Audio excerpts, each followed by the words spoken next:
ഭാര്യ എന്ന് പറയുന്നത് ഒരുപക്ഷെ ഒരു രക്തബന്ധമല്ല. ഭാര്യ ഭർത്തൃബന്ധം എന്ന് പറയുന്നത് നമുക്ക് ഏട്ടൻ, അമ്മ, അച്ഛൻ, അമ്മാവൻ, അമ്മായി, ചെറിയച്ഛൻ, വലിയച്ഛനൊക്കെ ഒരു ബന്ധങ്ങളാണ്. ഒരിക്കലും നമ്മുടെ ആ ബന്ധങ്ങൾ മുറിച്ചു മാറ്റാൻ പറ്റില്ല. പക്ഷെ ഭാര്യ വേണമെങ്കിൽ മുറിച്ചു മാറ്റാവുന്നൊരു ബന്ധമാണ്.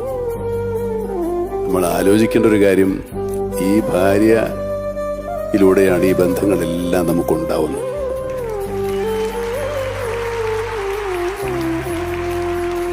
മുറിച്ചു മാറ്റാവുന്ന ഒരു ബന്ധത്തിൽ നിന്നാണ് മുറിച്ചു മാറ്റാൻ പറ്റാത്ത ഒരുപാട് ബന്ധങ്ങൾ നമുക്കുണ്ടാവുന്നത്. അപ്പോൾ ഭാര്യാഭർത്തൃ ബന്ധം എന്ന് പറയുന്നത് വളരെ ദിവ്യമായൊരു ബന്ധമാണ്. പരസ്പരം രണ്ട് മനുഷ്യരും മനസ്സിലാക്കി, രണ്ടു തരം ചിന്തകളും ചിന്താഗതികളും രണ്ട് മനസ്സുമുള്ള രണ്ട് വ്യക്തിത്വം